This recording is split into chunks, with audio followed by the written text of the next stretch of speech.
Hey, everybody, welcome to the Entrepreneur Motivation Podcast. I'm your host, Chris Bello, and today we've got our Shawn McBride on the show. Welcome, our Shawn McBride. Hey, Chris, thanks for having me on. I always look forward to these types of things. It's fun to get some conversation going and spark some ideas. So hopefully that's what we'll do for the listening audience today. Looking forward to it. We're going to be talking about the future of business and just anything of interest, like how is future going to look like, or business going to look like in the future. I'm thinking like the artist. There's an artist called Future. I don't know if you ever heard of him. No, but I'm constantly thinking about future of business and kind of just where are things going to go, because we're watching change happen. And I think it's happening fast. Happening even faster now, speeding up. And absolutely. The whole last year or two, I think, has really expedited a lot of things. I mean, more people are adopting technology who are maybe hesitant at first because of having to, for example. And so looking forward to this conversation. And like I mentioned, I'm going to be jotting some notes down. So awesome. Yeah. So if you want to introduce yourself real quick, who are you and what is your focus and passion and what do you want to talk about today? Just so the audience can have some background. Yeah, sure. I'm Shawn McBride. I'm a corporate lawyer by training. So I studied accounting first, then went to law school, came out, went into some of the biggest law firms in the country and did business law, help people raise money, set up entities, kind of all the blocking and tackling business law stuff you would expect. And then after about 10 years of that, I went out and started my own law firm.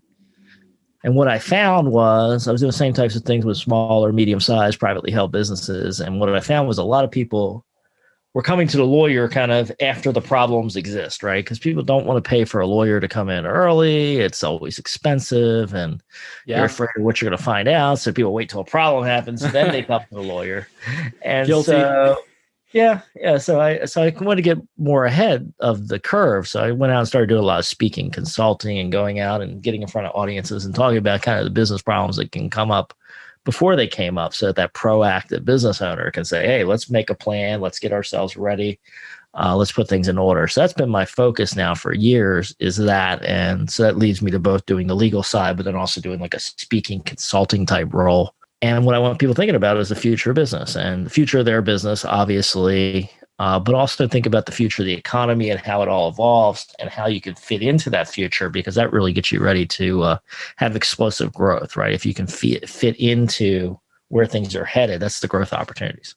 Yeah. So let's talk about that a little bit more. I mean, is there a way we can easily do that? Or do we just start paying attention more to things that are up and coming, like the Tesla before it becomes Tesla or something like that? Well, yeah, I think it's a discipline, and part of it is kind of thinking about that. And that's one thing I tell people, 10, 15 years ago, the way you did business was you spotted an opportunity. You're like, hey, I'm in a town and there's, not a good restaurant in town, or, I think, people might, be using computers more or whatever. You picked up on kind of these big trends that were apparent. But now what you need to do is connect your skills and your abilities to where the market's headed. And I think that's, one of my co-authors often talks about Wayne Gretzky saying, I was great because I skated to where the puck was going to be, and that's kind of what you need to do with business is you need to get to where the business is going to be rather than where it is right now. And I think that's a mistake a lot of people are making in the current market is they're looking at where the market is now. They're building their business for where the market is now. And we really need to be looking ahead and seeing what the trends are and attaching to those trends. Absolutely. I mean, I was just joking with someone earlier today. I saw a friend's screenshot of Bitcoin. It was like at 60,000 something. Yep. And he was joking that his kid, who he just had a couple of weeks ago, is going to have a Lambo at the age of 16 now. And I'm like, right. That was one of those things that a lot of people, I'm not sure, it's already too high. And can it really go any higher? Boom, yep. It just did. So how do you really stay focused on those things? And so I guess just being more perceptive, having conversations with experts or listening to podcasts with experts who are thinking about certain investments or things like that could be very helpful, right? I think listening to the podcast, listening to trends, keeping an ear out, thinking about where you are, and really making that connection. What are your skills and abilities? Where do you see things going, and how did these two attach? That should be the constant question you're asking yourself for. What do people need in the future that they don't need now because of the changes you're starting to see? And then how do I attach to them, right? Because you need to add a value as a business owner, right? You need to somehow address a market need. And so that's really where the great opportunities are, is where your skills and abilities intersect with where the market's headed. And most people are thinking more in terms of, and I get it. There's the old saying, work in your business, work on your business. And a lot of people are working on their business, but they're working on their business to get better at what they're already doing. Mm-hmm. There's a time and a place for that, but you also need to make time for that next level, which is how am I moving my business to where it needs to be in the future? And I think that's where, kind of you got to get around like-minded individuals, think a little bit outside the box, do a little forecast and trend review. And that way you can then start attaching to that future. Yeah, no, that's very important because I'm guilty of this as well. I think many people listening probably are, of just getting stuck in their ways and fixing things and improving things as they exist today, instead of really focusing on, oh, how are things going to change in 10 years, right? I mean, now I rely on this cell phone for everything, but I can't even imagine. I'm in real estate, for example, and I talk to real estate agents and brokers who are like, when I was your age and we got started, we had to carry a map for showings and this book to schedule. I was like, holy crap. If I show someone 5 houses, for example, and I don't have my phone, we're not going to look at anything because I don't know where I'm going. I don't know your number. We're very dependent. And so technology and everything is just changing so quickly that we got to make sure to adapt as things continue to progress. Yeah. And then the next question is, what is your market going to expect in the future? Right. I mean, so most of your buyers, probably they're somewhat tech savvy. They've got a cell phone, right? Everything's moving to an app now. And so, your industry people are going to start thinking about technology, and they're, at some point you're going to have to figure out how to be part of that. And it's interesting in the legal field, because I watch a lot of people, lawyers, that are dragged kicking and screaming into the world of technology when it's part and parcel of the business world. It's necessary. But there'll be new layers, there'll be new demands, and our market's changing. So just doing what you're doing right now, that's good. That gets you through the day. But if you really want explosive growth, you need to look at what's going to happen next and then attach to that. Yeah. So do you do any like angel investing type things? I mean, I'm just curious, since you are focused so much on the future and you're starting to spot opportunities, I would imagine you're looking to plug in with people who have a vision and are working towards that. Exactly. Well, that's one of the things that's been interesting for me. As a lawyer and law firm, we have, ethical rules. You guys probably know lawyers have governing rules. You guys have some special rules. Largely through our state bar, just like real estate agents have rules on what they can and can't do. And so in my pure lawyer role, it's been difficult for me to invest in the people I work with. Right. But as I've moved to the consulting side and started doing the speaking and the consulting side, it gives me an opportunity sometimes to advise businesses and take an ownership interest and be part of the thing. So I've been doing more and more of that, is getting in with businesses that, I think have a chance for the future and being part of the leadership team and kind of advancing some things. And so that's been a fun new role for me, is kind of this advisory role and looking at trends and, developing a business around me, to go from just being, an outside advisor, getting a check for helping, to being part of the actual leadership team. Yeah. So what percentage would you say your time is spent? How is your time spent between the consulting and the legal side these days? Yeah, it varies from year to year. I did a little more consulting stuff last year than usual because, while there was flux in the legal side, there was a lot of flux on the management side. Yeah. So last year was probably 60-40. I spent a lot of time consulting, and then, I also put writing and development in there too. I do a lot of writing and kind of thought leadership stuff, articles, got a couple books coming up, where I kind of synthesize what I'm seeing for myself and my clients. And then, legal I still spend a lot of time on it. I work a lot. I'm a person who just works a lot of hours. I have a fun life outside of work, but it's like work or recreation, right? And there's not a lot of just idle time where I'm sitting around. I hear about people that are bored, and that's not me. Yeah. So I spent a lot of time on legal work, even though it's only probably about 40 to 50% of my week. And then I spent the other percentage on the consulting side and the, getting involved with companies and also doing the writing and development. So. Very cool. I'm always interested to hear how people spend their time, because that has been one of my challenges lately. Is I was joking with friends that I finally achieved some level of time freedom, but now most of my friends haven't, and I'm bored because I'm like, well, everyone's at work all day. What do? I have 8 hours and no appointments, right? by design sometimes, like no Friday or Monday appointments. And so it's a fun challenge, but thank you for sharing that. And I'm just curious to see, where do you see, like, what are the biggest trends that you're interested in or focused on for where business is going in the future? Well, I think, one thing is probably not a surprise, but a lot of people haven't thought of it in those terms is, we're in a new regulatory environment. And one thing I was talking Yeah. about on my show, this has been several years ago, is we're starting to see the early signs of kind of international division, right? So we've moved a long time towards kind of this global unification, right? And we were having, you create a software or technology and you could just roll it out internationally.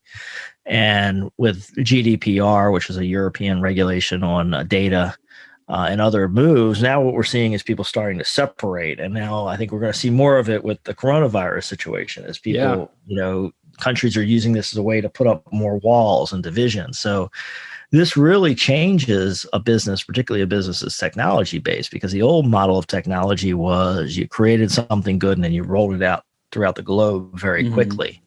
I think we're going to see more regional plays now. You roll it out throughout the U.S., you roll it out throughout Europe, you roll it out throughout China.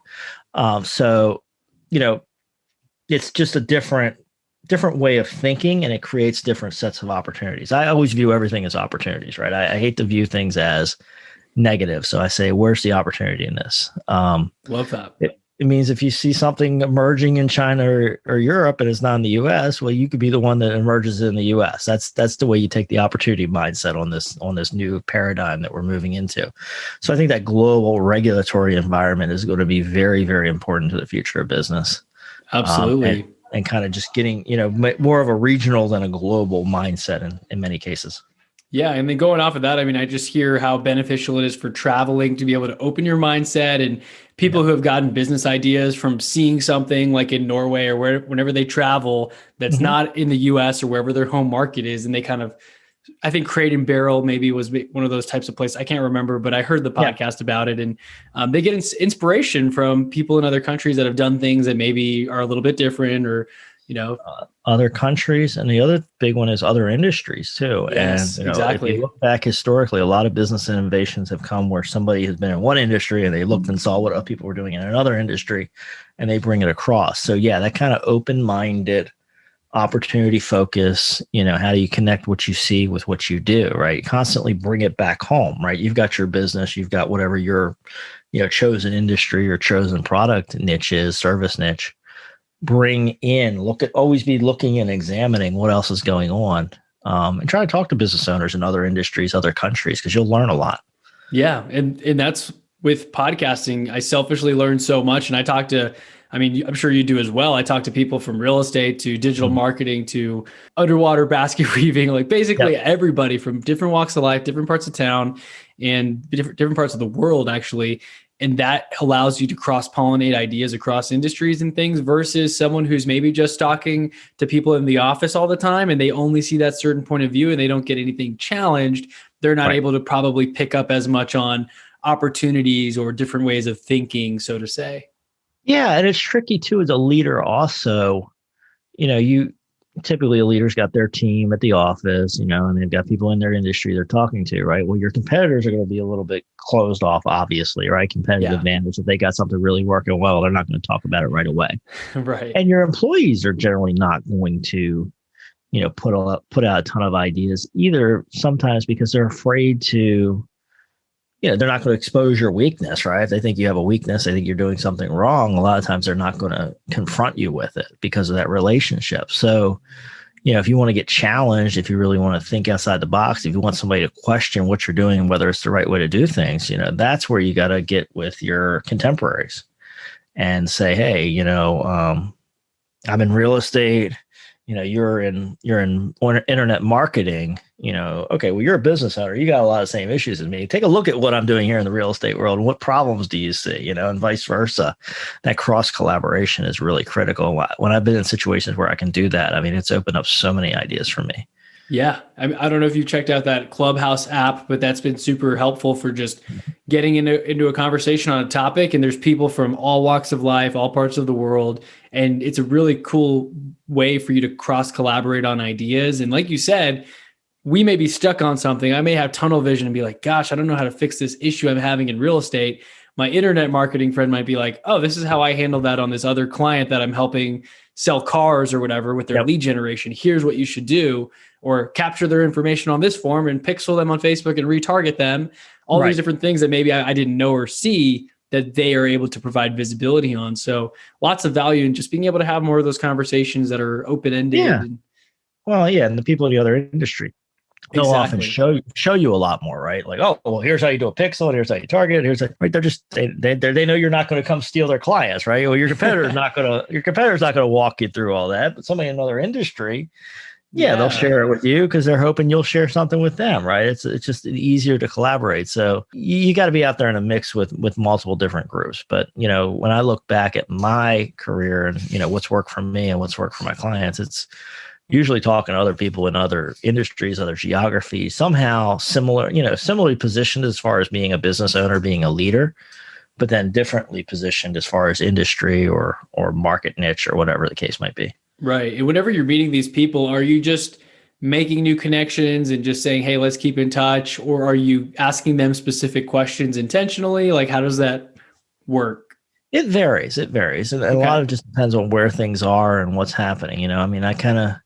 I guess people go in different buckets. Some people I meet in passing. You meet a lot of people, especially when you're out speaking and all. And now I do more of it online than in person because just where the world is right now. But you meet people through that. And, some people you're just like, hey, good to meet you. Great. Let's keep in touch. And then some people you go a little deeper, just because there's some connection. And some people every once in a while, and I'm thinking about my co-author, Shannon Gregg, we got assigned to do a speech together at a conference. We had never met each other before. We had no idea who the other was. And, we talked and we were in very similar places, right? She does CRM systems, the customer, relationship management software and implementations of that data keeping and from a sales perspective. And I do, my legal work and consulting work, but somehow a conference said, both of you have good skills in time management. They said, give us a speech on time management. And we said, hey, this is an opportunity, right? Like we're both speakers. We're both, speaking to similar size audiences. We're both on the circuit. Why don't we write a book on time management? And it just opened up a whole world there, right? So you kind of go case by case, right? That's one where just the stars lined up in such a way we said, hey, we can make this something bigger. And it was a new relationship, but it turned into a bigger business project just because it made sense at the time. And so you kind of, that's kind of how I go through, right? And, I'll see different issues come up and I love to collaborate with people, co-author. So occasionally I'll see an issue and I'll say, hey, let's get together and collaborate on this. Let's work together to write a book about a particular topic because you have the expertise, I have the expertise, we pair together. So I'm always just looking and evaluating where I'm at, where do I see trends going, and who can I work with towards that trend? So every relationship's different. No, that's helpful to know because as a podcaster, I come across a lot of people. I've talked to a few people today, for example, and it's great. Like I have a connection. I like to connect with people, but then it's so many at some certain point where you can't go deep with everyone, but who do you go deep with? And maybe is there a strategy or do I keep a list of 10 people that I want to really develop a relationship with? Yeah. I'm figuring that out for myself right now as well. Instead of having a lot of surface level relationships, like going deep with a few key people. Oh, I think that's a great idea. Absolutely. I think you have to pick, that's just reality, right? You can't have a close relationship with everyone, a large number of people. That's just, reality. If you, there's a book, Tribal Leadership. It's been a few years since I read it, but the idea was people naturally connect with 50 to 100 people. That's about all the people you can really know well, about 50 to 100 for average human. So, what you'll see is even in organizations, people tend to break into groups of 50 to 100 at a time. Because that's just naturally what we do.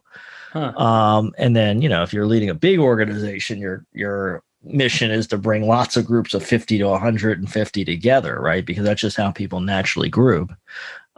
So point being, you just got that 50 to 100 people. That's all you're going to be able to manage over the long term. You just got to pick who those 50 to 100 people are and how they fit together for you, right? You're going to have social friends. You're going to have people you maybe do nonprofit work with. I do a lot in that area myself. And then you have people you do, business collaboration with. Maybe some you're working with as your clients, some you're working with on future oriented projects, and you got to figure out how to allocate those 50 to 100 people that you can keep in touch with regularly. And that is perhaps one of the biggest challenges, is making those decisions of how do you do that. But if you're strategic about it, it makes a big difference, because most people, I think, are just more random about it. Yeah, no, definitely. And then I kind of feel a little bad. I'm sure some people do sometimes, but if there's someone I want to connect with and then I do become friends with them, like I felt kind of bad one time. I went to a friend's house and I knew their neighbor was this wealthy real estate investor guy. And I got his mom to introduce us. And then of course we scheduled coffee and then lunch, and then I had him on my podcast. And so like, I kind of knew that I had that intention of connecting with him, but it wasn't like a bad intention. It's just like, I wanted to connect with him and develop that relationship. And then, fast forward a month or two, I'm checking out his $1 million mansion. He invited me over for lunch, and I'm like, wow, that escalated from a friend making an introduction, a friend's mom making the introduction before I left that party, to here checking out his gun room that's like the size of my house. Yeah, there's definitely something about being intentional about it too, right? So yes. you kind of, I'm always thinking about that too, and it's a careful balance between the random walk versus the intentional effort, right? And there's some things you just can't force to happen, right? I mean, you walk through the process with that person, but not every person you say, hey, I want to meet and I want to get to know, are you going to get the door open, going to make it happen? Not every time. Right. And then meanwhile, the thing I like to think about a lot is positioning yourself, right? Having a base of knowledge, having experience, having connections, having reasons why people want to connect with you. And that opens doors too, right? So it's the old push versus pull. And I like a lot on the pull side, right? Like, here I am. Here's what I know. Here's what I do. Here's what I'm good at. And many times the opportunities now come to me. It's not easy to do that. It takes years, takes time building it. But one thing you can do is build kind of that pool where people see you, they know what you know, they know what you do, and then they say, hey, I need to know you. And it's a balance between the two, honestly. I mean, there's still people that I'm reaching out to, and there's people I'd like to meet. But on the flip side, a lot of people come to me, and then I just have to screen and filter and figure out, who can we really do something positive together on now, right? And where should we go next in light of everything else that's going on, all the other projects and events going on in my life? Who can I go deep with next? I love that push versus pull. That's super powerful. And I mean, I'm leaning more towards the pull. It feels a lot better. People want to work with you. They've already researched you. I think I mentioned this on someone else's podcast, is that when people reach out to me to work with me in real estate, I don't have to sell them. They already sold themselves based on my content, right? They've listened to the podcast. They saw my live video. They're ready to work with me. It's not like, oh, let me interview you, because I'm not asking someone, hey, can I please have a shot at it? It's like, okay, you asked me the question. You want to work with me or not? I've got 3 other calls this afternoon with people who do. And of course, it's usually, I don't know what my closing ratio is, but like, people who reach out to you, they want to work with you, and they like and trust you based on whatever they've already seen from you, which is much better in my opinion than just try to push people to do stuff. Much better. You know what I mean? When I started my own law firm, it's been almost 9 years ago now, coming up on 9th anniversary. We just crossed 9, actually, just a little over 9 years. So, when I first started out, I was testing different things on sales and marketing. And I was more in that situation where, my name was out there enough that people would say, hey, call this guy, whatever. Mm-hmm. And people would call me, but that ended up in that exact situation you talk about. Well, I'm talking to you, and I'm talking to 3 other lawyers, and I don't know which lawyer, Right. Lawyers call it sometimes a beauty contest, right? You're up against these other people getting compared on a surface level. Mm-hmm. Whereas, now, years down the line, I've put out a lot of content. I've been on a lot of podcasts. I write a lot of articles. People read my articles. People see my books, whatever the case might be. Yeah, they come to me now. They know who I am. It's just like what you got going, Chris, right? They know who you are. You've got a brand. They're like, this is Chris. And it's such a great feeling. And I mean, you don't feel like you have to make that sales pitch or, oh gosh, I have to follow up and see if they're going to work with me. Right. It's just, hey, here's fill out this contact form or schedule use my booking link to schedule an introduction call, and I'll send over the paperwork if you want to work together. It's it. Right. Well, it's the same frustration with, I don't know, you bring a vendor out, right? I had to put a roof on the house recently, right? So you have, 4 or 5 people come out and they all sound the same, right? Like, oh, we do a good job and we clean up afterwards and we make sure your roof's installed Right. well, get a warranty, and they all sound the same, right? I mean, and that's the problem, right? Unless you differentiate yourself, and I wear my do business I differently see shirt. that. I like that. I That's love to part of do it. business differently. Right. That's one of my key slogans, right? So, you know, unless there's a reason you're doing business differently and people know what that is, they're just going to throw you in a pot. And then often it just comes down to price, right? Like I can't tell the difference between these people. They all seem okay. Who's They the all seem like cheapest? who's the cheapest, right? And I know myself when I get in that situation, I need to buy something and maybe I'm not experienced in that market, or it's, not a super critical purchase. I just say, like, okay, which one seems like it's going to be sufficient? And then I find that I just pull the cheapest one that's sufficient, right? Like, this one looks like it'll meet my needs. It's the lowest cost. That's the one I'm buying, right? If I don't have other reasons to differentiate, if I really don't appreciate the differences, that's where we go. That's where we tend to go.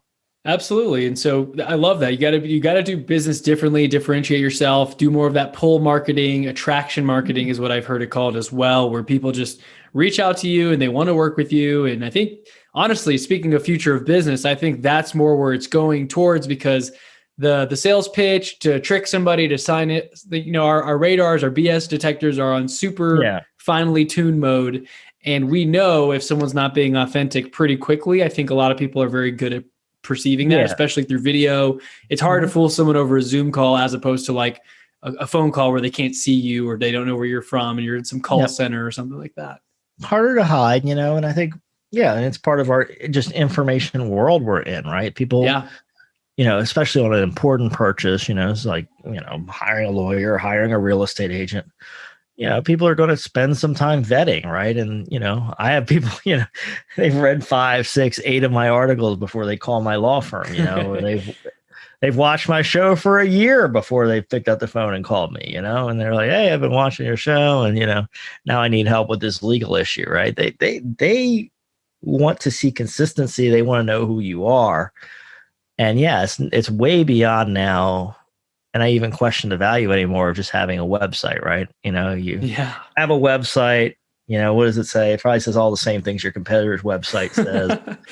And people look at it and they're like, okay, good. But when they hear you, listen to you, see you over a period of time, now you, like you say, you got that attraction going. That's so funny you mentioned that, because I was noticing the same thing. Most websites that I see, especially when you're looking at guests that you're maybe going to interview, it's like, okay, here's a link to their podcast. Here's a link to their thing. Everyone's pushing you mostly towards their content, because that's the thing that differentiates them, or at least that's their unique voice. It's not necessarily like, here, look at this about me page on my website. It's like, no, here's my YouTube channel. Here's my podcast. Here's my latest blog post that I updated yesterday.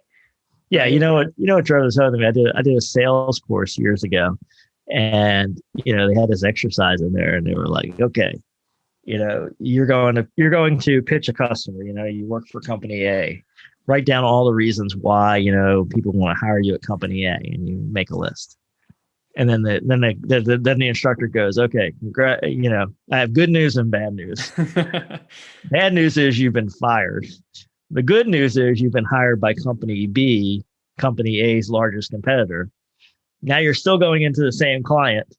Make a list in the other column of all the reasons why they're going to hire company B.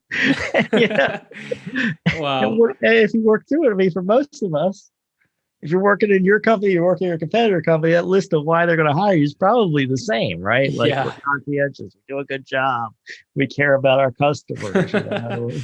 I feel like that's probably the case with a lot of core values as well, like hardworking, integrity. I don't know. So I guess having something unique and a unique proposition that you stand for, it's a little difficult to do, but if you're authentic, then it shouldn't be as difficult. You got to double down on something, And for me, I talk about doing business differently, and, and you stand in kind of that, this is how I do business. This is what sets me apart. Right. And, I've given up competing on like the high volume, low margin stuff, right? If you're looking to form your company for the cheapest price possible, going over to LegalZoom, right? They'll get you documents. They'll be so-so. They'll get you out the door, right? you get what you pay for, right? But if you want somebody who's really going to come in there and work side by side with you, be more of a consultant, right? And then, of course, then it requires me to limit the number of people I can work with, right? Because I only got so many hours in a day. Right. But that's who I am. That's my brand. That's my style. That's my way of working. And I just stick to it. And it kind of gets out there, right? But that's what we all need to do. We all need to differentiate ourselves and say, what do we double down on? And you look at the big market leaders. Well, you know what to expect when you walk in a Walmart. You know what to expect when you walk into a McDonald's, right? You know what to expect when you go in Home Depot, right? These companies have a brand. They have a consistency. You know what you're getting. There's not a lot of surprises generally. Yeah, that's so true.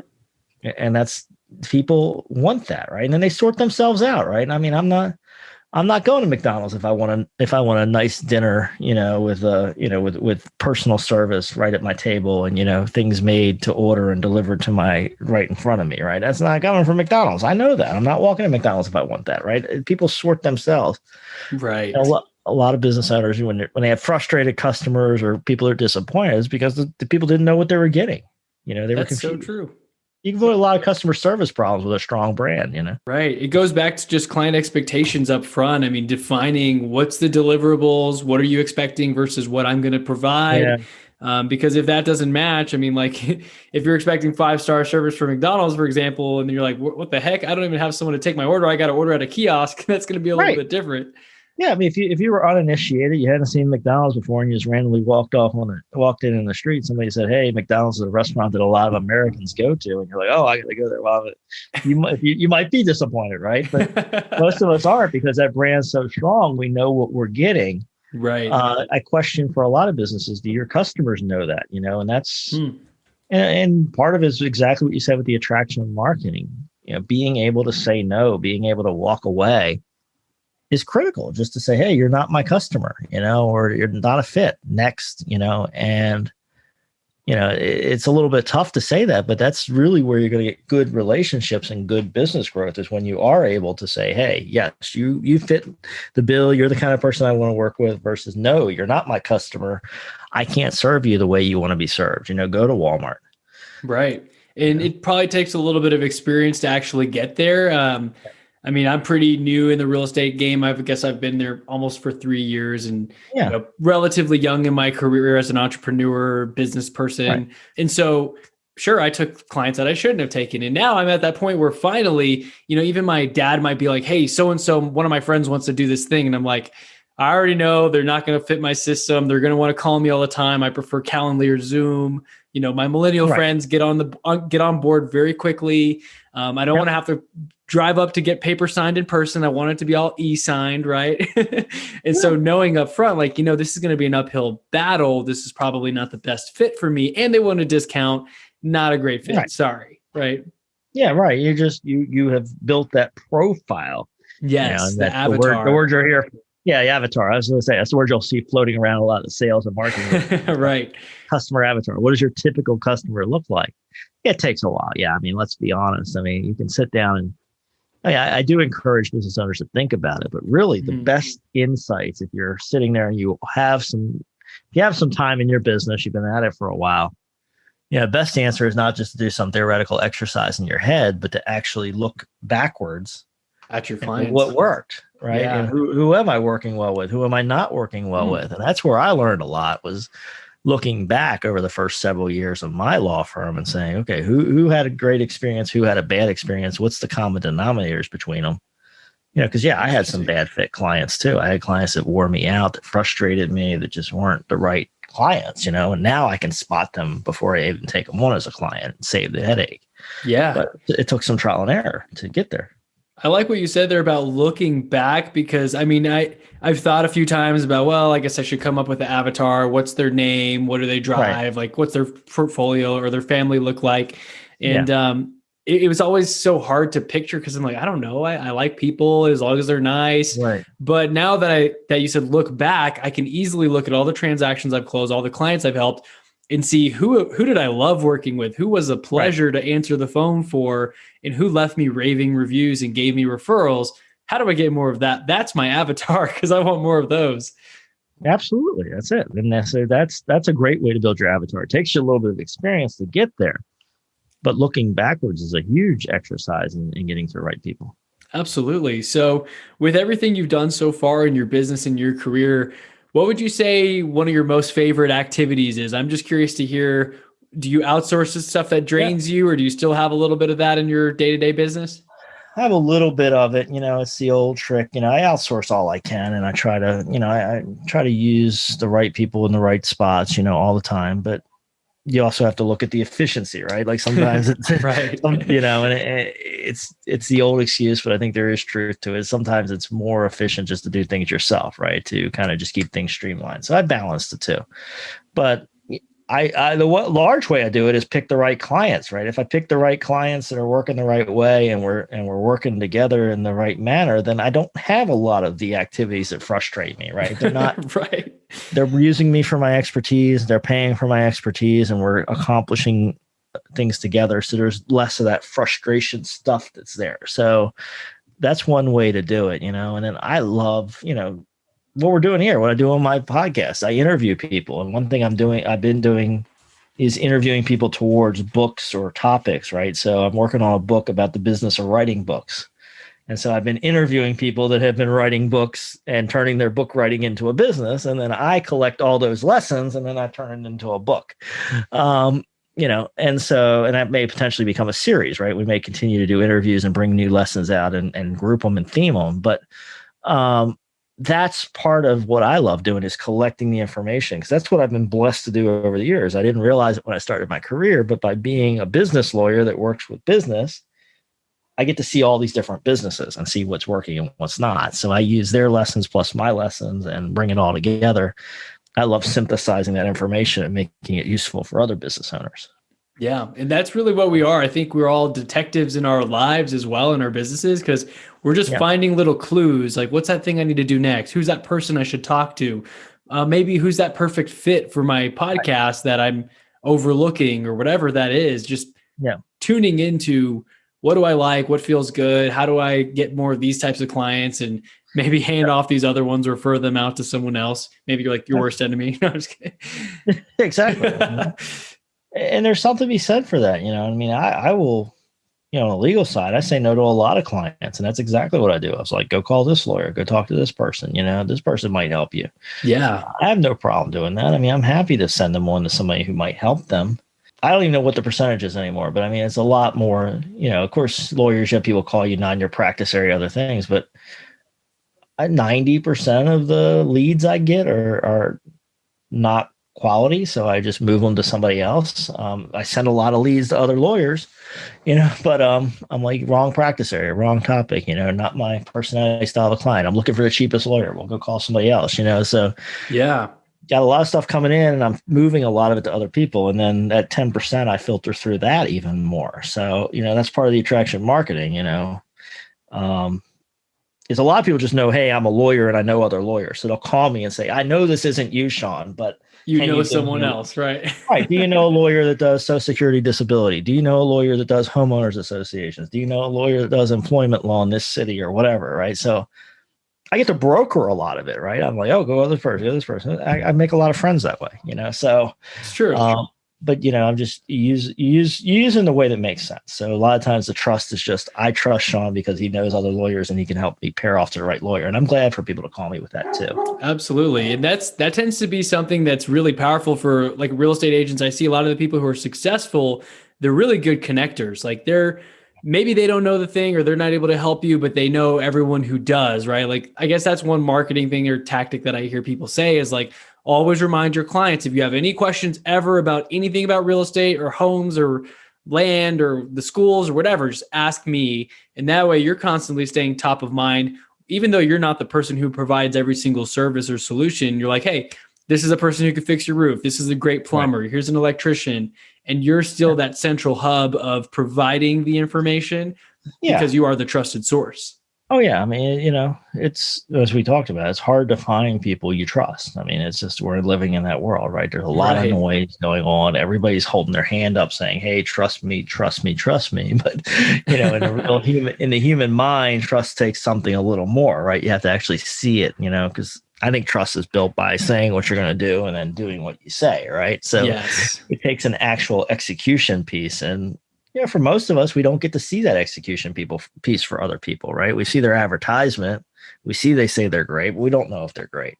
But when we see somebody say, hey, I can take care of you, and then for whatever reason we do business with them and they do take care of us, then we're like, okay, this person does it. They carry it out. Because unfortunately, there's a lot of people that don't. As simple as it is to go from what you promise to what you deliver. There's a lot that happens. Miss some steps in the middle. Yeah.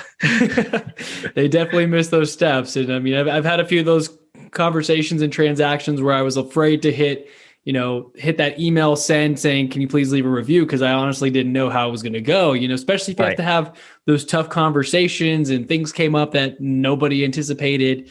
But I guess if you do a good job and you're honest, I did have one client where I thought he was going to give me like a 2 or 3 star review. He gave me a 5-star review and he told me he appreciates what I did. He saw that I did as much as I could do in the situation that occurred with things taking way longer than they should and him losing some money was not because of my incompetence. It was just because of the nature of the situation. So being honest and open, I think people can really feel that you're doing your best. You are competent. Sometimes things happen. Yeah. And it's good for long-term relationships. It kind of goes against your closing instinct. But, one thing that I was taught in my sales training and I've used a lot is, just tell people where problems might come up, right? I get a lot of people to say, hey, can, we do XYZ in 3 weeks? And I'm like, yeah, if everything goes great and everything lines up, yes, we can. But if, A happens or B happens or C happens, then no. then no. And, I'll do everything on my end to get us there, but we're also dependent on A, B, C, and D. And A, B, C, maybe 2 or 3 of them are in my client's control. Some of them are in third-party control. I tell people partnership agreements. I do a lot of partnership agreements. If people come to me and they're like, oh, I want to be business partners with somebody. Let's negotiate a deal. Okay, we can negotiate it, but a lot of the stuff, my legal fees, how complex the documents are, how quickly it gets done, really comes down to the other person, right? And that's a hard thing, especially when you have somebody else on the other side of negotiations. Exactly. Are they easy? Are they hard to negotiate? Are they reasonable? Are they unreasonable? That determines a lot, and so. Yeah, there's quite a few variables. I guess as long as people are willing to work with you, that's what I found with me. I mean, if they like me, they trust me, it's usually a non-issue. I let them know, hey, and people love to hear this. I mean, you don't have to even close because they don't want to be sold, but they want to buy. It's weird, right? You don't want to be sold to, you don't want to feel pressured, but you're ready to make the decision. And so I've noticed with my clients, I mean, sometimes people will ask like, oh, do you do discounts with your commission, this and that? I'm like, look, I don't personally. I understand if you have someone who's willing to, just know, like you said, here's the problems that could come up. If they're working for less, they're not going to be super motivated to do the best job for you. Maybe they won't negotiate the best deal for you because they can't negotiate their own commission, right? Yep. So letting people know what could go wrong. And whenever you tell them it's okay for them to go somewhere else, they love that feeling of being like, oh, like they don't need my business. Okay, well, I feel like I can trust this person. I'm going to work with them anyway. Yeah, there's different ways of saying it, but people can smell the desperation, right? I mean, they can, the commission breath or whatever. Somebody's selling and they're pushing real hard and you feel, they feel like you really need to close. It's supposed to be about your customer, right? It's about what's right for them. And exactly, you want to keep that attitude at all times, like, look, here I am, here's what I do, here's how I do it. I'd love to help you, but at the end of the day, it's about what's right for you. And so a lot of times that's basically what I tell people, right? Like, here it is. I mean, here's my expertise. Here I am. You've seen my show, you see my podcast. You've read maybe one of my books. Maybe you've seen some of my blogs. Here I am, right? Here it is. But if you find somebody you think's better, then go for it. Because I'll move on to the next opportunity, right? I'm not desperate. But people sense that. So you got to really make sure you kind of get yourself in a comfortable, stable position so that you can say yes and no and don't feel like you're pushing, because that just kills things. It really does. And I mean, I'm sure the content creation is that where you'd say most of your new business comes from, or do you focus on other lead generation efforts as well? Or? Most of my business comes from content creation. That's where I'm at now, right? So, always testing new things and developing things, but largely people know who I am, and it's because they've been on my email list, they've read a book, they've seen a blog, they've talked to somebody who read one of my blogs or saw one of my emails or saw me speak. I mean, there's a lot, there's some people who saw me speak and, they call me 3 years later and they're like, hey, I saw you speak 3 years ago and now I need your help. That's Okay, cool. glad to help, but yeah, I just do a lot of outbound content creation, really lets people know who I am, know what I know, how I can help them. And then when the dots connect, they call me back. So that's most of how my marketing works. It's pretty simple. Yeah. And there's a lesson there too for everyone. I mean, just for those businesses, it's becoming more personal branded in a way where people want to know who they're doing business with, who's Yep. behind the brand instead of these big faceless organizations. And it also helps just sprinkling in bits and pieces. I mean, I did that on an email I just sent yesterday. I was like, hey, I sprinkled a little bit of real estate. Like, this is Yeah. kind of crazy. I got 81 offers on one of my listings in 3 days. And I feel like I need to send that to a news station so I can get on or something. Cause I'm like, that has to be a record of some sort. And it's not anything I did in particular. It's like the market's that hot and I don't know, we Right. priced it low and had scarcity and urgency and a deadline. But at the same time, I was like, the coolest part was my phone was on do not disturb. I had an auto email reply and I was out hiking all weekend while the offers rolled in. Like I didn't answer the phone. People texted me and I replied the same copy and paste text because it was just so many people that I couldn't handle all the messages. And that was the cool part where I had a little picture of my girlfriend and my dog and us hiking on the mountain while I got my clients the result that they wanted and many offers over asking price. And so people love to hear that. They're like, oh, Chris, that's awesome. You got the result for your client. You showed me a picture of your dog. You're going to be the person I reach out to whenever I have real estate needs. Right. Exactly. Yep. And I think that just kind of, you personalize it, right? You put that personal touch on it. Exactly. You're honest with people too, right? I mean, that's where a lot of people get frustrated. Hey, it's one thing if sometimes I'll reach out to somebody and they'll be like, look, I'm not available, Friday to Sunday, but I'll be back in the office Monday morning. Okay. I know exactly what to expect, right? I'm not frustrated, right? Yes. Shannon, the one I wrote the time management book with, she's famous for telling people like she picks her kid up at school and she has dinner with her daughter. Like that time's great. blocked, right? Everybody knows that. Like this is happening, right? So unless it's an absolute emergency, like she's going to disappear for 3-4 hours in the afternoon, then she'll re-engage and she'll take care of what she needs to take care of right after her daughter goes to bed or whatever. But like, boom, it's like it's just known, right? So it's no big deal. Exactly. Because it's communicated, it's transparent. People trust it. They don't feel like they're being ignored or dismissed, right? So it's just communication, basics. Back to basic human communication. Back to the basics. Communication. I cannot stress the importance of that. And I've learned this through those difficult conversations with clients as well, is like, you got to let them know up front how your game play, like how you play your game. Cause they may try to call you at 9:30 PM and wonder why you're not answering. But if you have no calls after 6 PM, because you got to spend time with your family or whatever it is, or you've got yoga class or something, they don't know that. I mean, maybe they already went to their morning workout and the evenings is when they catch up on work. So just making sure that they understand so they're not upset and you're not upset, because that's where a lot of that frustration comes in. If you don't talk about it, they're pissed because you're not answering the phone at 9 PM. You're pissed because they're calling you at 9 PM. I've definitely been there. I'm sure you have as well. Yep, exactly. And I made a mistake when I first started. I tell you, when I first started, I came out of big law firms. A lot of the marketing of a big law firm is that 24/7 availability and whatever. And then I shifted to, kind of being a content creator. Part of my work is researching, synthesizing ideas like we talked about. And that's not consistent with kind of that 24/7 availability, right? I mean, you need to be thinking and reflecting and reading. I spent a lot of time reading other people's works and digging into stuff. So I had to reset the expectations with the people I work with and say, look, I'm here for you. I'm going to take care of you. But, there's times where I'm going to be off speaking at a conference. I'll be unavailable for 3 or 4 hours, because I'll be prepping and getting on stage and doing my piece or whatever, and then shaking hands afterwards.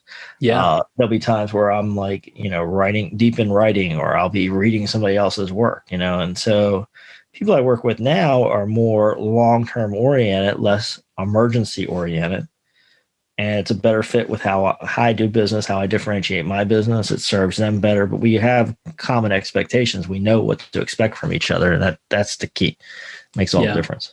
That's powerful. I actually just set up an automatic reply because I do my content in batches where I'll have 4 hours of podcasts in a day and people are like, wow, I emailed you in the morning. I haven't heard back yet. Because they don't know. They think that you're sitting there working throughout the day like they are maybe in most cases. Most people just, like you said, they're 24/7 availability. They're very reactive. They answer every phone call. But of course, as you and I know, and a few others who are obviously on this self-development journey, that's very interruptive. It's hard to get into that state of deep work and flow if you're constantly answering every single phone call. And so now people are getting the out of office. Hey, I'm in several meetings throughout the day. Please expect some delays in responses. My phone will be on silent. And it's no surprise. Chris isn't gone or MIA. He's in meetings. He'll be back. Exactly. And then they know, now they can relax. Exactly. Everything's fine. A good trick too is, and I learned this from some people years ago too. Sometimes people will send you something, maybe you're busy, maybe you're in meetings, just at the end of the day, maybe, just send them an email and say, hey, I got your email, busy week right now, doing, in the middle of some stuff. I'll get back to you, late this week or early next week. And then they're like, oh, okay. They got my email. They know I exist. They're working on it. I'm in the queue. We're good to go. Right. A lot of times, just that simple little, small communication saying, hey, I acknowledge you. I heard you. Exactly. Can be huge, right? So a lot of times people make the mistake thinking they have to have a full reply. They have to answer everything. Just say, hey, we're good for now. I'll be back in touch in a couple of days. Depending on the situation, sometimes that can be a fine answer. Yeah, I wish we had this conversation last week because someone sent me an email on Wednesday. I put that listing live on Thursday, and literally I got like 100 texts, calls, emails over the next few days. And so those built up over his email. And so I kind of had his like marked as unread because I wanted to get back to it. And literally his partner, who's an investor, messages me on Facebook, hey, he hasn't heard back from you still. And I'm like, okay, now I have to come up with this excuse of like, hey, sorry, I had 81 offers. It just sounds worse. Like I'm trying to cover up instead of just saying, hey, I'm about to set this listing active. It may be a little crazy. Let me get back to you on Tuesday. I did get back to him like on Monday or Tuesday, but 3 or 4 days passed in between. And of course, maybe that leaves a bad taste in his mouth. I'm not sure, but great tip though, right there. Quick would have solved it. Use it next time. Like, hey, I'm sending it live. Make it crazy. I'm going to be traveling, out in the mountains or whatever. Catch up on Tuesday, and by the way, it's not gonna hurt you because we're gonna get all the offers queued up. We're gonna make them wait a little bit, and exactly it'll work in your favor, right? So win-win, right? Like I'm checked out for a bit, you're being taken care of, and by the way, we're using a good strategy that favors you, right? Yeah, because the 24/7 availability thing, gosh, I mean, technology, people can get a hold of you. People always have their phone on them, so. I mean, it's kind of outrageous to some people when they call you and you don't call them back within 5 minutes. They're like, "Are you okay? What's going on?" 24/7 is kind of like the crack hit of business, right? So you can do that for a while, right? You can do that and differentiate yourself and really get popular and take care of some people, and you could build a business off the 24/7 availability.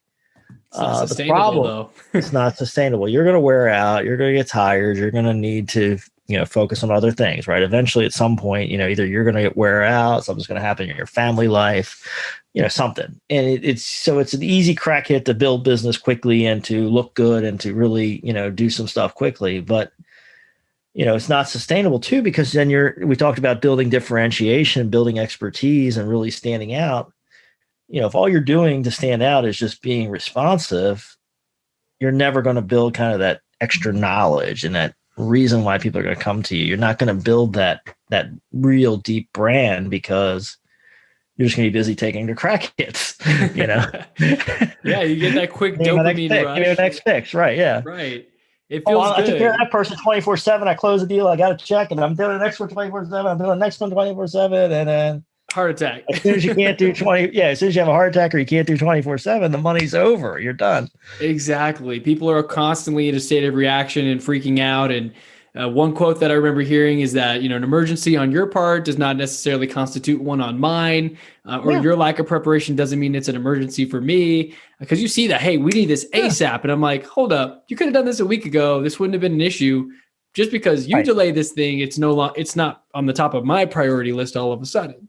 Absolutely. And that's, part of that setting that expectation of, Absolutely. And I'll tell that to clients too, right? They'll be like, all right, well, I want to work on this. And then when I give it to you, how quickly can you give it back to me? And I'm like, well, it depends on when you give it to me. And I'm very honest with them. I'm like, look, I speak, I write, I do all this other stuff. I said, look, if you hit me and I'm, between projects or somebody just canceled something, I'll give it back to you immediately. I'm not one to play the game. I don't play the game of holding people's stuff up just to hold it up.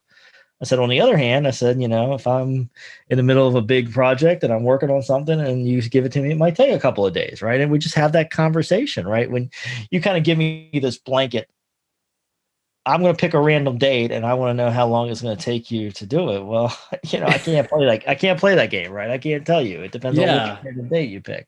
Absolutely. And the worst part is whenever you rush or you work overtime for that thing to deliver it to them and they don't even need it right away, or they sit on it for a few days. Yeah. I had a lot of those frustrations in the corporate world where I'm like, why was this hard deadline pressed? And then the next person doesn't even do anything with it, or the project dies because it just needed too many approvals. And so I think we've all had that experience. Yeah. Oh, it's so frustrating, but that's the beauty of having our own business and clients and being able to choose instead of being told what to do. Who's going to be a good fit? How do we want to play the rules by? Like, what rules do we want to set? So we talked about a lot of great things on the show. Is there anything we missed or anything you wanted to add before we let people know where to find you and connect with you? Well, I think, one theme as you were talking about that is kind of intentionality, right? I mean, it's either like you can definitely jump in and try to steer your career and try to know where you're going, or you can kind of just get on the path of being on somebody else's plan. And I think there's a saying out there, somebody says that, like, either you can be part of your plan or you'll be part of somebody else's plan, right? Exactly. You'll be in a plan one way or another. Like, is it your plan that you're running, or are you just riding along somebody else's plan? And that is something to think about. And most people, probably not most people listening to this podcast, but most business people are more of the on somebody else's plan. It's not always the most fun. Let's just say. Yeah, and most people, if you want to differentiate yourself, and maybe more of the people that are actually taking the time to invest in themselves and listen to a podcast or on the other train, they're thinking about, how do I build my future? How do I do the work? How do I differentiate myself? That's where you need to be, that intentional side, if you really want to have great results. Absolutely. And I love to do business differently as well. I mean, just having that pull marketing, like we talked about, it just differentiating yourself where people come to you and are attracted to you. That is a much better plan than pushing people or DMing me, the spam messages like, hey, you should buy this course. Here's the link. That doesn't work unless you fool someone somehow. And so where can our audience go to connect with you, to listen to your podcast and just get plugged in? Yeah, best place to go is planningdoneright.com. And I think the website kind of explains itself. Planning. I like to do planning. And so I say planning done right. So if you go over there, you can get on my email list. That's probably a good entry point for people, because I send out regular emails, keep in touch with folks, business tips, tricks, ideas. That'll lead them over eventually to my Future Done Right YouTube channel. I got a couple different YouTube channels divided by topic. So if you get on my email list, you'll start seeing that. But planningdoneright.com is probably the best place to just kind of jump in. If you're interested in planning, if you're interested in being intentional about the future, go over there and just jump on and start. You'll get emails from me. You can reply back. I reply back to people, not most people on my email list don't take advantage of it. You can actually send me a question. And that's awesome. Sometimes I reply back and answer people's questions. Sometimes I just take it and I use it for a topic for another show, right? I'll be like, oh, you got that question. Let me either answer that, or I'll bring an expert on to answer that. And we use it. There you go. A lot of our stuff is interactive. People say, hey, I need this, and I go find somebody or I answer it, right? You create an answer for it. That's super powerful right there. That's a great idea that you don't always have to come up with all the content ideas. Yeah. What are your people asking you that helps you come up with the new content? Yeah. That's a huge one. So, I do that a lot with my law firm. People call in with a question, and I'm like, oh, if they got that question, I bet 10 other people have that question.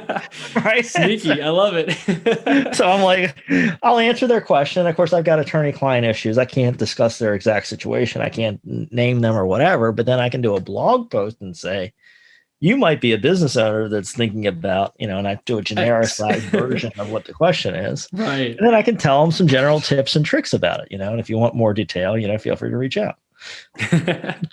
Well, very cool. I will let everyone know, and I'll put that in the show notes, planningdoneright.com, join the email list, and then also check out the YouTube channel, Future Done Right, as well as the other ones that you have. So Shawn McBride, thank you once again. I really enjoyed this conversation, and lots of great nuggets here that our audience can apply in terms of planning and productivity and setting expectations. I mean, we covered everything I think most business owners today need to focus on, especially with the future in mind.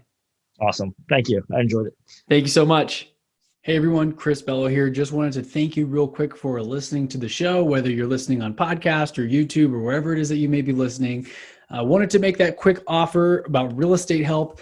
I am in the real estate business. That is my main business and how I make all my income and my living by helping others buy, sell, rent, or invest in real estate across the nation.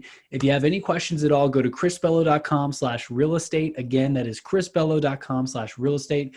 I'd love to see if I can help you out in my markets. And maybe if you're in a market outside of the ones that I'm focusing on right now, I'd love to connect you with a real estate professional who can help fulfill whatever needs or services that you are requiring. So again, go to chrisbello.com/real estate. A great thing is when I connect you with a vetted professional, if I'm not able to help you myself, is whenever a transaction closes, I'm actually able to get a referral commission. So that can be a great way of thanking me for my content. It helps to support the show, and it helps me to continue to spend time bringing on amazing guests, doing these great interviews, spending a lot of time on creating content, and making sure that I can bring you the very best information that you need to grow professionally, emotionally, intelligently, and in every single area. You know, we're all working on getting better at everything. And so my focus and expertise is in real estate. I'd love to be the one to help you again. If you're not interested in that, no worries at all. Please continue to listen to the show. Make sure you leave a review. It helps so much in getting new followers and sharing the message. And thank you once again for being a listener. I'll catch you on the next episode.